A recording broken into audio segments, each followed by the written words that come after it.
What is going on, everybody? Welcome to my... No. How many times am I going to slip on that one? A lot. Just kidding. Welcome to Wednesday night rants. Now, that's right. We have moved to Wednesdays, and the bullet list of why is a million bullets long. But the main reason is we could do a better show on Wednesday. More time for me to prep because on the weekend I'm busy now. Got the baby, and a better show coming straight to you. The viewer is always a good thing in the long run. And Wednesday, we got football just ended. Football's about to start as football gets closer. We got a lot to talk about each week. Wednesday, 8:30 p.m. That way everyone on the East Coast feels like it's still Wednesday and not the next day. A lot of reasons. We are at Wednesday nights, hump day, if you will. And we're going to be here to stay for the remainder of the football season and on to next year. That's right. Oh, man. I know it's been a long time, guys. I've, like I said, it's been an interesting couple of months for me. Life, definitely, I look at life, the word life, the meaning of life, everything a little different than I did a couple months ago. That is definitely for sure. I know everyone knows from the previous shows before, my baby was born and healthy. Merritt.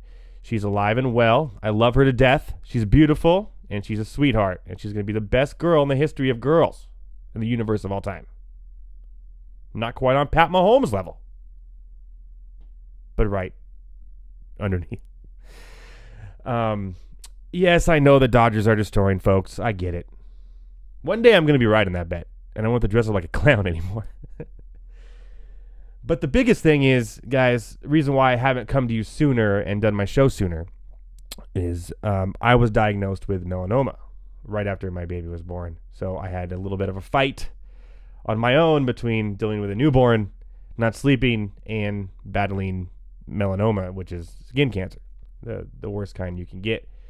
But good news, I went through a couple of procedures and a surgery to get it removed. And it came back of Monday recently, 2 days ago, as negative. So it is gone. And I will live on. Unfortunately for you, I will live on to do these shows every Wednesday all the way through the NFL football season. In your face. Death. Boom. So that is good news indeed. So what has happened since I've been gone? Well, half of a baseball season. And I think there was something that happened in the NBA, though. I can't really put my head on it, or my mind on it, or my finger on it, if you would. But I think something happened. Let me check with the producer here. What do you got? What do you got for me? Oh, okay, yeah, that happened. Paul George, Kawhi Leonard going to the Clippers. And, of course, more on Kevin Durant and the Kyrie Irving and Brooklyn situation as well. But this is the big one, the big dropper. And the best part about this whole situation is everybody on Twitter was wrong. And not just people like me or the average Joe. Chris Carter was wrong. Broussard was way wrong. And then had the worst apology I've ever seen in my life. And by the way, he's a clown. Straight clown. Straight clowning, Chris Broussard. Come at me, bro. Come at me. Nobody was right. And then it turns out when they did find out that they were going to the Clippers, no one was right about the contract either. So no one knew what was going on at all. There's no such thing as insiders in the NBA anymore. Kawhi Leonard lives in a bunker. But the Clippers did get Kawhi Leonard and Paul George in a trade. I would say a trade for both of them because that's what it cost them pretty much. And now the Clippers are forced to be reckoned with, along with, of course, the Lakers, and the Brow, and Braun, the Braun, LeBrow. There you go. Copyright 2019 and Rouse. LeBrow. That's right, the LeBron AD combination. And what a trip to think that this just changed the whole landscape of the NBA in one season. uno más. Klay Thompson and Kevin Durant injury changed everything. Because now, well, we have a new era of basketball. Just like that. There's not super team. There's super teams all competing for an NBA championship. The Clippers now with their 2. They're coming home. Got the Brooklyn Nets. You got the Warriors still in the mix. The Lakers. The Heat with Jimmy Butler now looking to get Russell Westbrook. The Philadelphia 76ers with Simmons, Bede, and Al Horford. Then you got the Knicks. Oh. My bad. We don't got the Knicks still. I know, DMX, I'm sorry. But now we have parity in the NBA, and I love it. I did so many interviews and so many shows last season, and everyone's talking about the NBA is so boring. We all know what's going to happen. The Warriors are going to win, blah, blah, blah, blah, blah. And I was like the only one every time that said, no, it's going to change. It's different this year. The Warriors don't like each other. Kevin Durant's not getting along with Stephen Curry and the whole situation. He doesn't want to be there anymore. And Boogie Cousins, since the injury, is not Boogie Cousins. This isn't the same team. There's a difference. I don't think they can make the finals. Well, I was wrong. They made the finals. But they lost because of injury, of course. But you know what? That's just the way it is. That's part of the game. You know, Kawhi Leonard, they restricted his minutes. They did a good job of preparing him for the playoffs. Because remember, he was coming off an injury in San Antonio as well. And he put it all on the line. And in the end of the day, the better team won. Let's be honest. The better team won. They played better, even with Klay Thompson on the court, than the Warriors. So I love the parity. I love the new era of the NBA, and this year is going to be amazing. I cannot wait to watch what's going to unfold here. And I don't think they're done. I think there's more trades. Like I said, Russell Westbrook is coming. He's probably going to end up going to Miami, I think, is where he's going to end up, and I'm excited for it.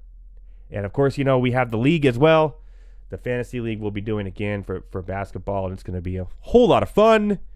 And but, man, the Clippers, real quick on that, though, they better win a championship in the next 2 or 3 years because they gave up everything.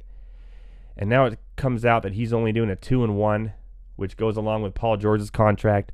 Kawhi Leonard and Paul George can leave the Clippers in 2 years, and they're stuck with no draft picks, no players, and a whole lot of hurt. I know Steve Ballmer probably won't let that happen, and this was all probably some thing so Kawhi Leonard can get paid again in 2 years and stay on the Clippers because he is home. But at the end of the day, there's that possibility it happens, and a little risky there. But you know what? How's that old saying go? You go to risk it to take the biscuit, or something like that. Something like that. I don't know. We'll let DMX decide. So, did anybody watch the All-Star game? Because I did, and I wish I didn't. Because it was terrible. Now, that was literally one of the worst MLB All-Star games I've ever seen. At least last year, ever since they got rid of the it means anything where you're playing for home field in the World Series. Last year was fun. There was a bunch of home runs, a bunch of runs. It was all exciting. This year, the most exciting thing we got was Freddie Freeman was microphoned at an at-bat against Justin Verlander, and that was in the first inning. After that, you could have done whatever you wanted, and you didn't miss much. They gave it to Shane Bieber because he struck out the side for the MVP, and no one cared. But the big thing that happened was the home run derby. Remember a couple years ago when everyone was like, man, this home run derby thing, this is boring. No one wants to watch this. It's terrible. And it was. It was, the old school like you played in your old video games. You get 10 strikes. You hit as many home runs as you can. Oh, Josh Hamilton hit 27 or whatever, and everyone was like, yeah, woo. But now it's changed the whole landscape. They switched to this formula, and it's been like a couple straight years of just awesomeness, especially with the Stanton and the Judge, and when they had that battle in Miami, and now you got 312 home runs in like a 2.5 hour period. That's like how many home runs per minute? That's crazy. And you got Vlad Guerrero going off. He hit 40 in one round, including the extra time with Jock Peterson. He hit 39. That was crazy. And then here comes Alonso, who just walks off everybody and wins it. Did he deserve to win it? Probably not. Let's be honest. He had the third lowest total in the first round to move on. He beat Carlos Santana 14-13, a walk-off, moved on. Then beat Acuna 20-19, a walk-off, and moved on. And then beat Guerrero Jr., who, by the way, had to be exhausted after going 29-40 and 22.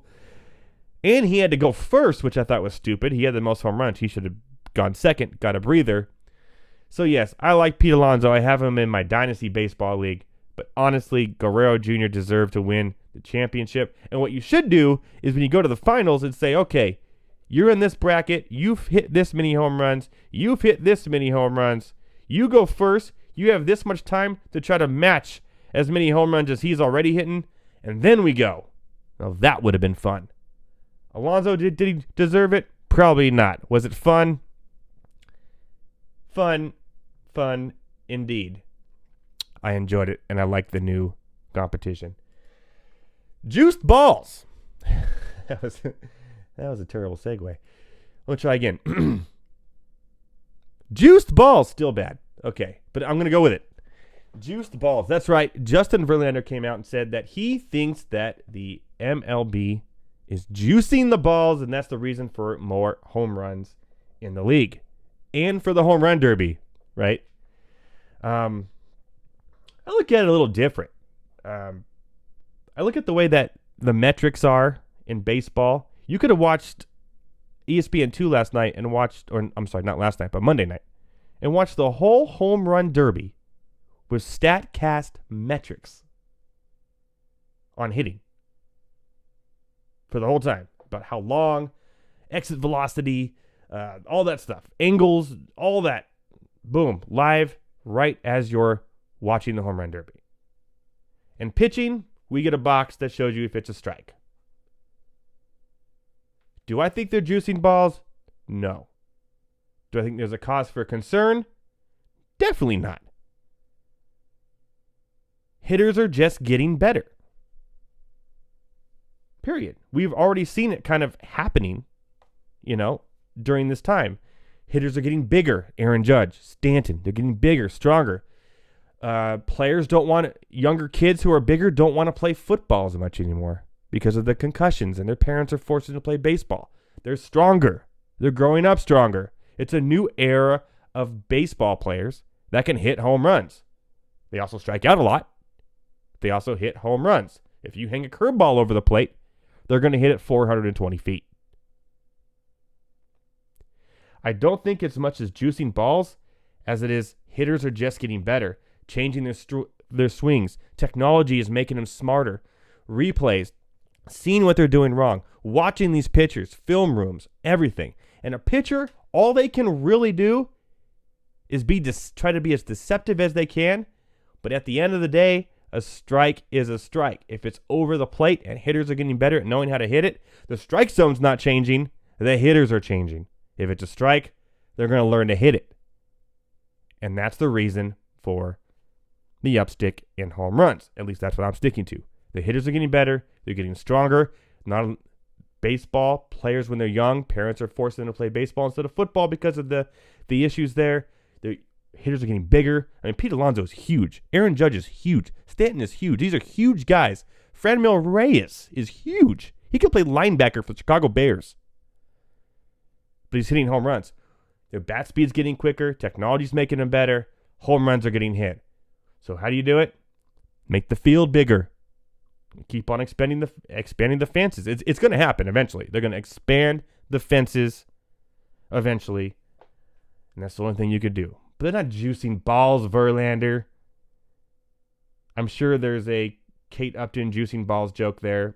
I'm not even going to go there. I'll let you use your own imagination on that one.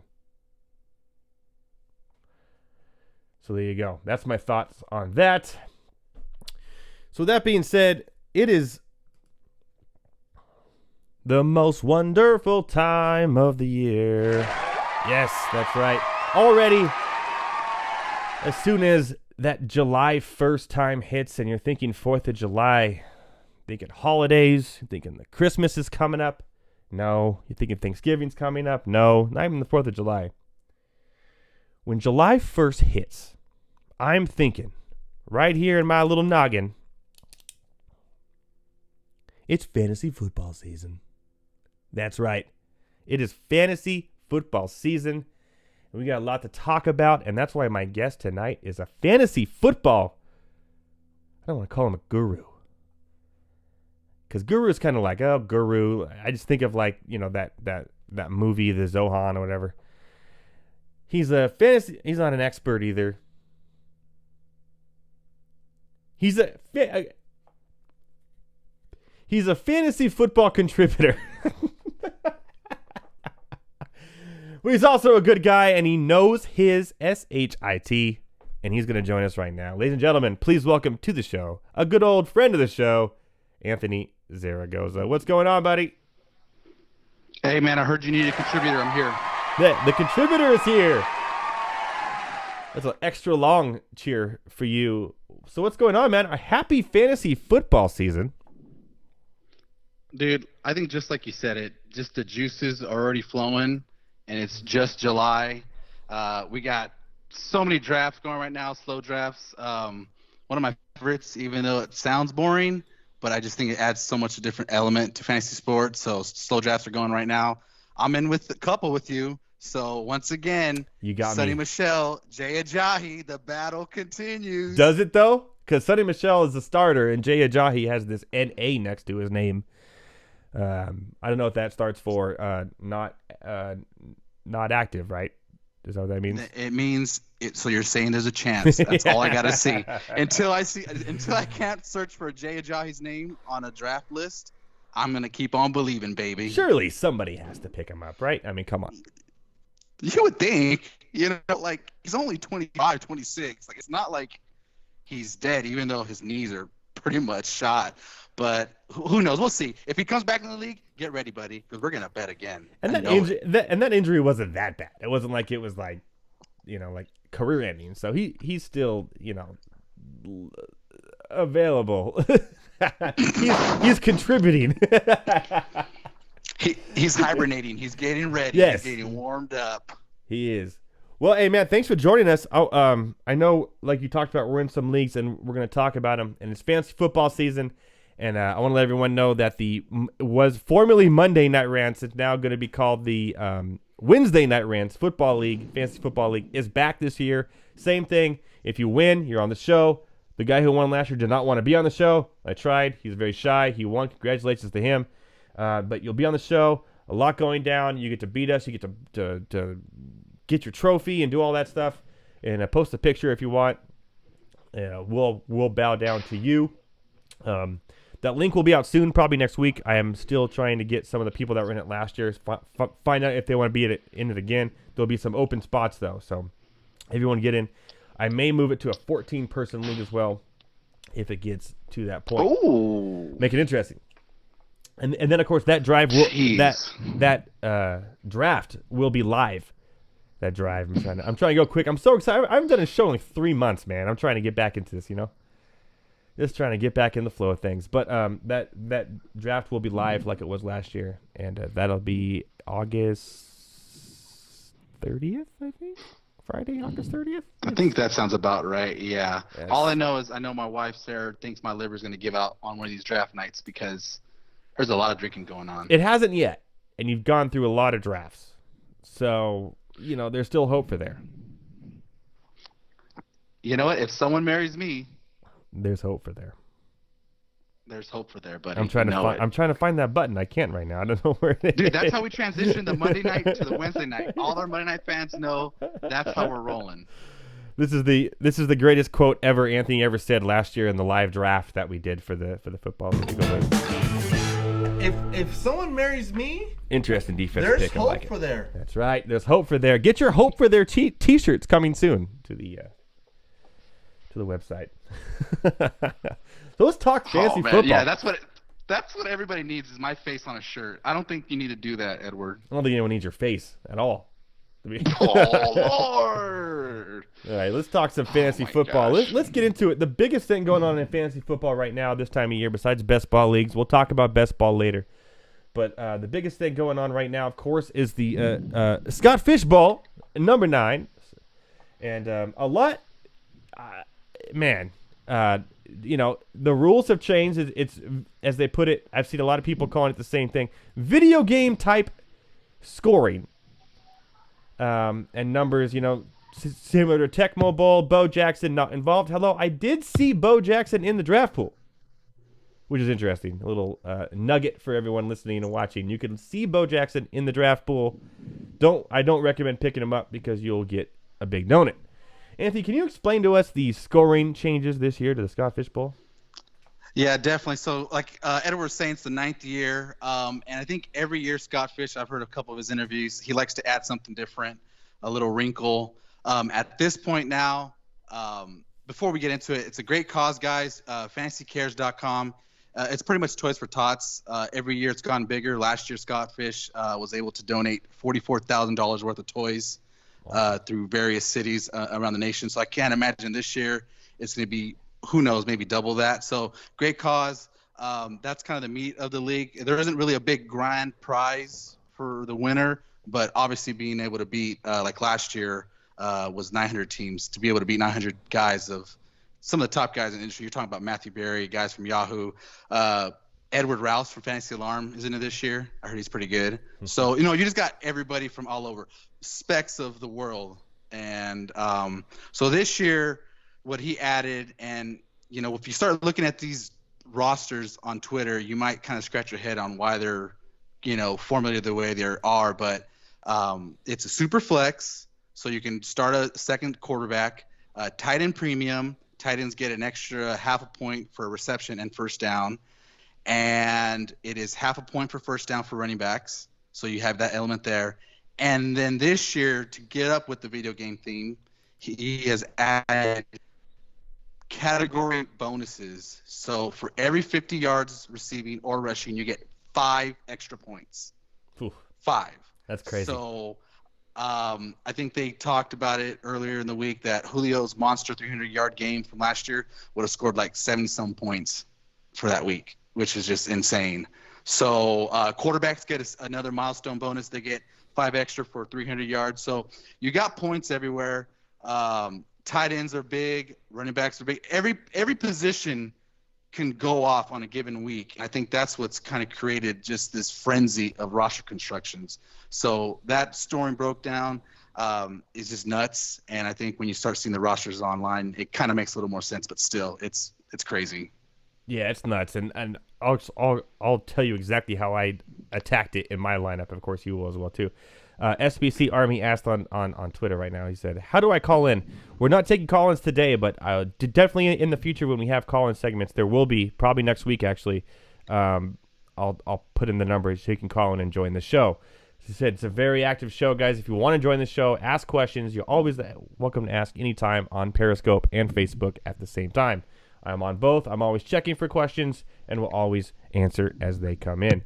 So what I did in this is my first overall pick. I had 5. I took Melvin Gordon because I looked at, and I went strictly like who would get the most bonus points. Melvin Gordon, when he wasn't injured last year, every game he played, he got at least an extra bonus in rushing and receiving in the same game. And I took 2 quarterbacks because it's super flex that both can throw for 300 yards and rush for 50 in the same game. Deshaun Watson and Russell Wilson. Boom, boom. I was strictly, and I got Zach Ertz as my tight end as well. So those are my top 4 picks. No receiver. So I'm like, you know what? I'm going to punt receiver. So I was going strictly who could get me the most bonus points at all times. Who can I get those Bo Jackson Tecmo Bowl numbers from? That's who I want, and that's what I went with. And I think my team ended up pretty well. How do you think you did, Anthony? The crazy thing about this, and as you kind of look at it, you're talking about 100 leagues going on at one time. ADP, you got to pretty much throw that out the water. Every league's different. Yeah. There was one league where one guy went 4 tight ends in his first 4 rounds. He had the 12th pick, so 12 and 13. And was one of those Kelsey or no? You would think, right? If you had 4 tight ends, but unfortunately, he was not on there. So what tight ends did he get? So he got your best friend, your new best friend of the show, George Kittle. Oh my God. Okay. Was that his first pick? I can't wait for you Did to he get on draft that, yes. Kittle in the first round? He got Kittle in the first round. He got Zach Ertz with 13. Okay. Oh, so he went 1-1. He had the snake. The snake, yes. Okay. And then he snaked on his 3-4 turn. O.J. Howard and Hunter Henry. Wow, those are his top 4. That's his top 4 picks right there. Okay. Hold on, real quick. Why is everyone so high on George Kittle? Am I like the only person in the world that thinks that he's not even going to compare it to his numbers he had last year? Everyone's like, oh, George Kittle. Ooh. But look at, Jimmy G was hurt most of the year. He tore his ACL. Then comes in Beathard or Beathard, whatever his name is, who was Kittle's quarterback in Iowa, so they have a rapport, right? McKinnon went down with an ACL. You got no one there, so of course he's going to get all the targets, and then this year he's going to be better? People are drafted in the first round? Are you out of your mind? I'd rather have Ebron over Kittle, because now you got Pettis, you got they drafted all these receivers, and now you got all these backs back, including Tevin Coleman, that are all pass-catching backs. Where's Kittle going to match the numbers from last year ever? With all these young receivers and everything. Never. Last year was maybe his best year he's ever going to have. Stop it with this Kittle nonsense. He's not going to be a top 3 tight end. I'm sorry, people. Get out of your system. And if he is, I'll eat my words. I always do. I will eat crow. He's not. Enough with the Kittle. He had his year. No more Beathard. His quarterback from Iowa was gone. It's now Jimmy G. Jimmy G is not a tight end type quarterback. I'm sorry. I'm not high on Kittle. Put him on my list of non-draft. Put any tight end that's not named Kelsey up against him. That tight end will be better. Well, not any tight end, but in the top 5. Well, because then someone's going to say, what about Jordan Reed? Oh, no. People are dumb. No, I'm saying, give me Ertz better than Kittle. Give me Njoku better than Kittle. Ingram better than Kittle. Henry better than Kittle. Give me all those top 10 guys. Kittle may be like 9th or 10th by the end of the year in that tight end. Oh, Hawkinson will have a better year than Kittle. I'm not high on Kittle. No, Kittle. Is this how you want to start the first show? I'm calling the Kittle black. Jeez Louise. Boom, I said it. I'm going to write that down. No Kittle. So how do you feel about Kittle? I just don't see what all the praise is. Like O.J. Howard's going to have a better year than Kittle. Come on, Kittle. Oh. Let's bookmark this. Everybody listening, bookmark it. That's a bold statement right there. I don't know if it's that bold. It's kind of obvious. All the facts are there. He had Iowa quarterback, no receivers, no running backs. They're all hurt. Even Breda was hurt. And now they're all back. They're all pass catching backs. Then you added receivers in the draft, and it's just common sense.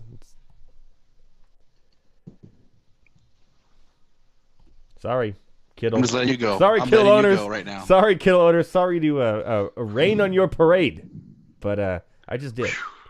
So good luck to y'all. I have no shares of Kittle in Scott Fish or anywhere. So tell me some trends besides that one some other trends you've seen. Yeah, definitely. So that's one intriguing. I wonder, I guess when you're thinking about trying to win a league with 1,200 guys in it, obviously you only picked with 12 guys for the first regular season, but playoffs is a humongous battle royale.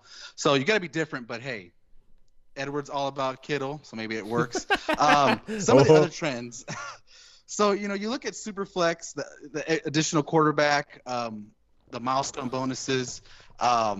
Baker Mania has hit full force. Highest picked for Baker right now at this point is the 9th pick overall in one draft. Over Mahomes? In one draft. Well, I don't know if he went over Mahomes, but he was the 9th pick overall in the first round. Oh, Jesus Christ. Well, you know what? Good luck to them, Hey, if that's your guy, go get him. Yeah, but that's not the guy in the first round. Come on, let's be real. In a dynasty league, maybe, but not in a 1-year redraft. You're just playing, I know. Okay, there's a lot of people in this that are experts, or they say they're experts, and I don't say I'm an expert. I just say I'm a fantasy football player and enthusiast. But I'm a contributor. You're just a contributor, yes. But all these I don't know what I contribute. But I mean, come on, everyone thinks they're an expert. Everyone's trying all these contrarian ways to draft and stuff like that. But it's like, do you really think at the end of the day the person that drafts Baker Mayfield in the first round, 9th overall, is going to end up winning? Probably not, because there's a reason why everyone drafts the way they do, because consensus normally wins. It's the same with wagering, same with gambling. Consensus normally wins. It's just come on. I don't know. I still think Mahomes has more points than Mayfield this year. Come on, that's crazy. Hey, it's Baker Mania, man. Everybody is riding the train right now. He's feeling dangerous. Okay, dangerous. Okay, all right. What kind of running back trends do you see? I know I personally think Saquon Barkley should be taken first in every league, no matter what it is. Dynasty, redraft, PPR, standard, Scott Fishbowl. You name it. You name it. He's pretty much, I think, ahead over. And I think the most easy, even last year, there was, Todd Gurley had a little bit of question marks as well. I think he's like, for a long time, he's like the most, he must be number one. I still see it. Ezekiel Elliott's, Kamara, McCaffrey's. Understand McCaffrey in a PPR league. He had a beast year last year, but they also drafted running backs on that team. And I think this workload is a little bit to be thinking for. But what kind of running backs, what's the highest surprise of running back that you've seen drafted in the first round? Well, okay, let's start with Barkley, like you said. So Barkley's your no-brain number one. Yes. The highest he's gone so far, he's gone 4th in one league. And that's or the lowest he's gone, or the lowest he's gone. Yeah, that's not it. The highest, the lowest. Wow. So in one league, 3 guys passed him up for whoever they got. I guarantee you, it was Zeke is one, which I don't like Zeke in the scoring at all, because you're banking on bonus points for rushing yards and first downs, and that's it. I don't like it. Probably McCaffrey, and I'm not even going to say Kamara. I'm going to say one of those top 3 picked up Kelsey, who I've seen just picked up everywhere. Everyone loves themselves some Kelsey. Kelsey's been number 1 overall in the league. Has he really? Someone took Kelsey yes, number 1 he has. overall. Number 1 overall. Well, they will. Hey, follow your heart. Follow your heart, man. Yeah. Okay. All right. So some other crazy trends on here. We talk about how high. Some of the surprise ones, and like I said, every league's different. I've seen Delvin Cook go 31st overall. Oh, wow. So you're talking 3rd round. That's the mid to late 3rd round. That's crazy. Wow. It's Le'Veon Bell has your buddy. I always like to bring up Le'Veon Bell whenever I can, because I know you love him. He's just a little baby. He's a child. That's all. He's your baby. That's what it is. Yeah, he's a little child. He's cute. Yeah. Just hold him in your arms. Yeah, he's rock gone him around, rock him. Oh yeah. He's gone as low as 30, but as high as 5th overall. Yeah, he went 6th in mine. To Lisa Ann took him. Actually, right after I took Melvin Gordon, she took him 6th. That means he's gonna tear it up. Tear it up. Exactly.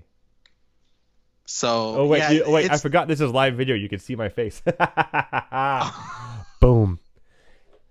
All right. So, what are some other trends or anything you see in the Scott Fishbowl that kind of scare you a little bit? What people are doing that you weren't on? Well, I think the tight end trend, there's a lot of guys, because you could start as many as, if you wanted to, as many as 5 tight ends. And I think that's the strategy that the one guy did. If you wanted to. Obviously, yeah. He'll probably get Hawkinson later and call it a day, huh? Yes. So obviously drafting tight ends early.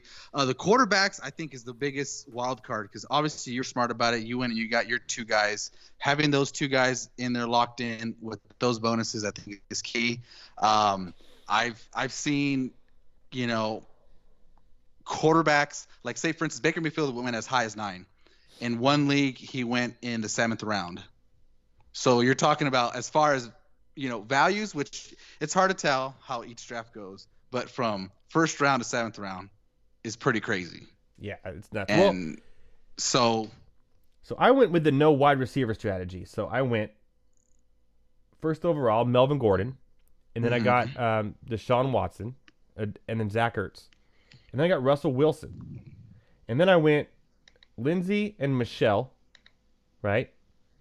So finally, in the round 7, I got my first receiver, which was Sammy Watkins, who I do not feel confident about at all. But then I was able to get Jarvis Landry and Allen Robinson to fill out my starting receiving core, 7, 8, and 9. And then it's like, okay. And then I got Hawkinson as a backup to Ertz, and now my team's looking really dangerous. So one thing I've been looking at this year is really punting receivers, which normally you punt tight ends, you punt quarterbacks, blah, blah, blah. I think punting receivers this year, you can find a lot of value in the 7, 8, and 9 rounds in any league. And that's what I found so far doing my mock drafts and everything like that. And I think if you look at my team, I think it's kind of worked out for me, a strategy I may use going forward.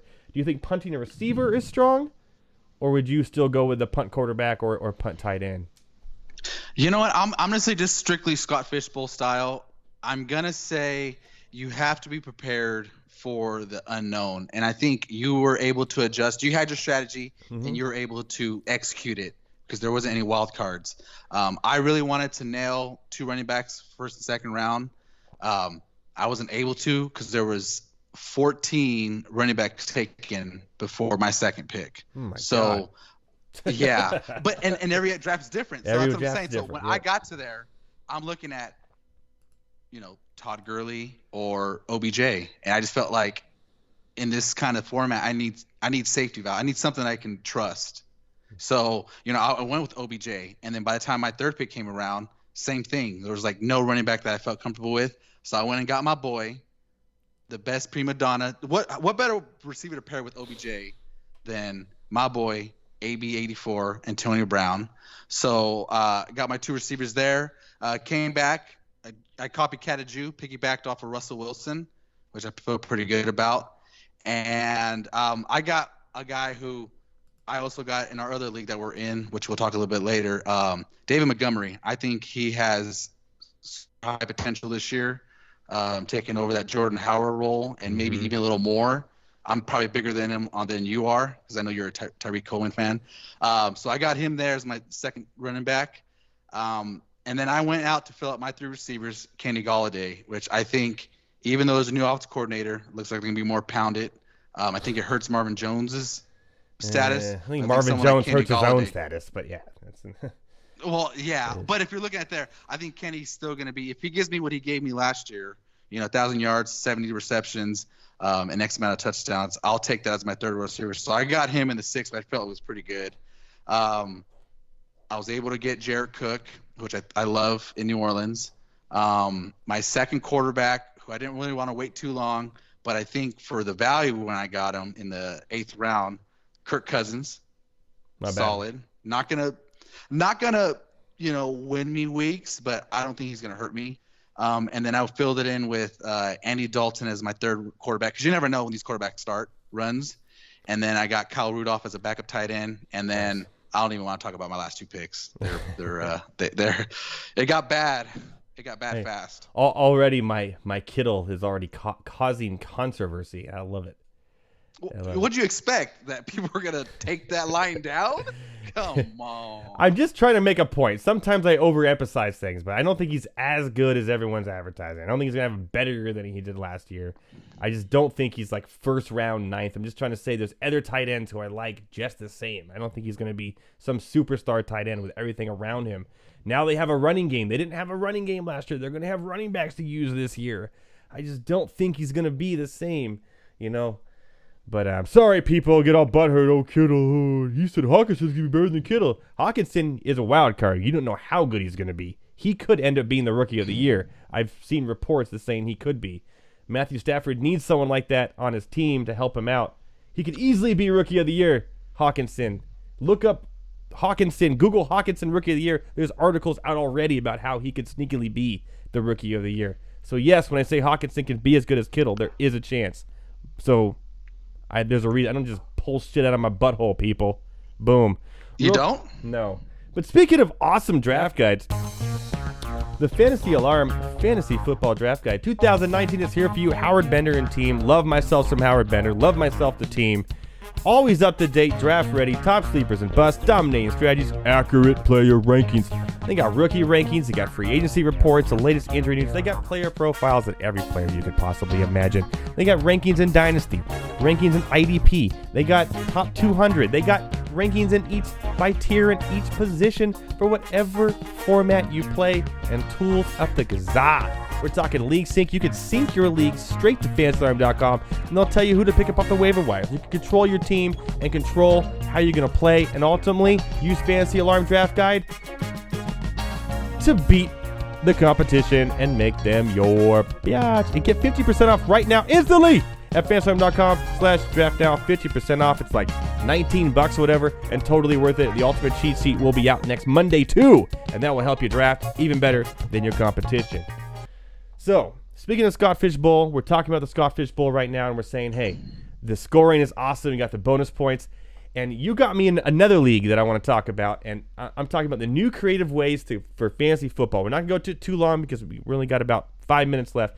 But, man, leagues are getting so creative and so much fun, and that's what I love about the industry, about everyone coming together. And now we have social media that helps everyone out. I'm in all these chat groups that are great, meeting great guys, fun guys, all in the industry. I love it. In the fantasy game. But you got me in this league. I want to talk about Hip Hop Anonymous. We're talking East Coast meets West Coast with beef. We're talking Tupac and Biggie. We're talking all this stuff where we could record rap videos and rap songs and send them to each other. And it's a lot of fun so far. Great group of guys I'm already in and talking to. I know, Anthony, you're in as well, talking to him. Shout out to Chalk and Bobby and, of course, Levi. Levi will actually be on the show in 2 weeks as well. He represents Dynasty Yards After Catch podcast. Check that out as well. And he'll be on to talk about that along with you, I think, in a couple of weeks. That'll be a lot of fun once the drafts are over in that league as well. So explain kind of the rules and what's going on with this league and how it's different than the others and what makes it so much fun, besides the fact that it's East Coast beefing with the West Coast. And, of course, I'm West Coast. I'm Too Short, representing the old 90s rap. You know, got to get in where you fit and, getting it type of thing. Anthony, you are Mac Dre, of course. Rest in peace. Representing Oakland. So explain some of the rules here in what Levi has done in this league for everybody. Yeah, so Levi created this is one of those unique ones. Super flex, tight end premium, so almost similar to Scott Fish Bowl. The curveball in here is running backs get that half point per carry. So you get half a point per carry. So running backs, starters, bell cows are going to be scoring points up the wazoo. Tight ends do get an extra half point for the reception, but still the running backs is the key. But the way Levi threw the curveball in here is you could only roster 4 running backs, and your fourth one has to be in what it's called in the industry the taxi role. So it has to be a rookie, almost like your minor league system. You have him there. You can move him in and out for that year. Once his rookie season's done, then he has to be on a permanent roster. So you technically can only have 3 running backs that you can start in a given week. And already going through the draft, it has thrown curveballs all over the place. I've had to check with Levi like 15 times in the group chat as far as to make sure I got the rules right, because I've already fumbled it up. I've already had 2 rookie running backs and 2 veterans, and I don't know which one to. It's just I'm already getting all crazy about it. But it's dynasty format, so obviously, looking at guys this year, you got to look at it long term. I think Edwards did a phenomenal job in his draft. He could talk about his team a little more, but craziness. I think the way it's formatted, there's 2 leagues. One league's East Coast, one's West Coast. So we're playing with 10 other guys, and then there's the East Coast that are playing with a 12. And the hip-hop aspect of the league is every 3 years you pick a guy who you have a beef with. And then after collecting money in that 3 years, whoever has the most wins will get that beef pot and get that extra bonus. So guys are already calling each other out. There's a few guys in that group chat that have me rolling. it's wildness right now. Yeah, I want to try to get some of those guys on this show too. I think it'd be a lot of fun. I already know there's a couple that I think Bobby's already trying to call in right now. The call-in number's off tonight because it's the first show back. If you have a guy like Bobby on there, if people were on that 25-hour pod-a-thon for the Scott Fish Bowl, he made it on the midnight hour, and I don't know. Listening to Bobby talk, I want to run through a freaking wall. That guy is like so energetic. It's not even funny. But yeah, a bunch of cool guys. Around 15 or 20 something. So we're halfway through it. So it's a lot of fun, big blast. And Edward, you want to talk about your team a little bit? You're great. That's at Bobby Cables. It's at Bobby Cables. Follow him. He's a good guy. A lot of fun. We'll probably get him on soon. He's all about it, and he's a hoot. So what I did in this league is a little bit different. It's a Dynasty league, of course, so it's not redraft. I got Baker, but not my first overall pick. My first overall pick was Melvin Gordon. I took a flyer on Leonard Fournette because I think he's young, he's talented. If he doesn't make it in Jacksonville, he'll make it somewhere else. I got Tariq Cohen, who I love as my third running back, and that was it. So the only running backs I could have. I like Cohen there. And I took up Devin Singletary as my taxi, as my running back rookie, who I like. Obviously, the other ones, like Montgomery and Jacobs, were all on Anthony's team, so I'm going to pick them up. And then my receivers, I got Stephon Diggs, I got Harry, Metcalf, Ridley there. So young, I went young, and then I got Matthew Stafford. So we got young and old. And I got David Njoku, too, as well, as a nice little combo with my Baker Mayfield pick. And Deebo Samuel on my taxi squad is my other rookie receiver. So I went really young here, thinking of the future, thinking of talent now, though, with Stephon Diggs, of course, and Gordon and Baker. So I like what I did there. And you know what? I'm going to do some rap videos. I got the green screen. I'm going to pull them up. I'm going to write some rhymes. And I'm going to say right now, because we're talking about this real quick and we got to go soon, Anthony? If I don't like someone where this is marries going. me, Interesting defense there's pick. I hope like it. for there. Anthony! There's beef there, bro. It's That's right. I'm calling Anthony out right now on this show to be in the beef pot as Too Short versus Mac Dre and see who wins at the end of the 3-year beef pot there. So I'm calling you out, bro. I'm calling you out. You're my beef pot.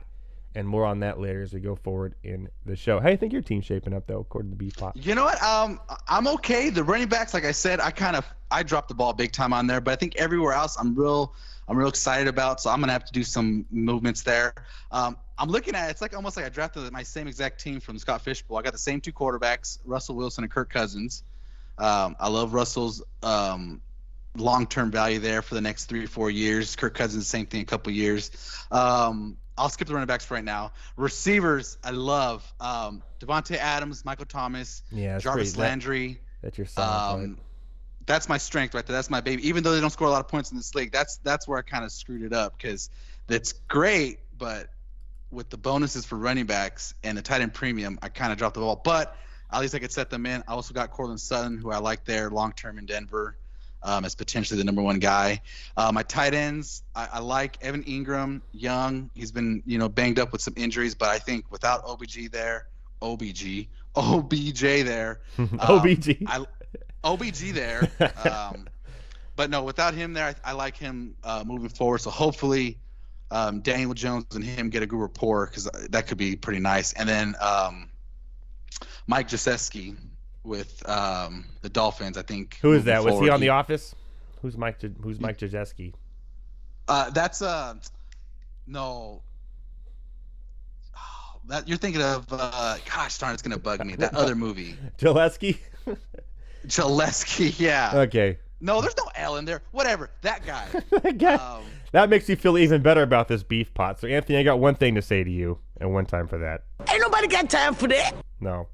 And also about your team. Well, Lordy frickin' dog. And just because I have to. Let's get it on. DMX knows beef pot, but it's on Mac Dre versus Too Short. And the best part is I'll never have to pay an entry fee because Bobby's hooking me up this year, and I have a bet with Chalk, a side bet, that whoever has the most points will pay that entry fee, and that's easily going to be me for every year. So, boom, there you have it. Fun ways to play fantasy football. Fantasy football meets hip hop. I will post links to where you guys can check it out and check out the standings and see how it goes. Plus, where you can find all the hilarious videos of everyone rapping and all the stuff with the beef pots and everything like that. A lot of fun. Anthony, thank you for joining. Welcome back. Welcome me back, I guess, as you could say.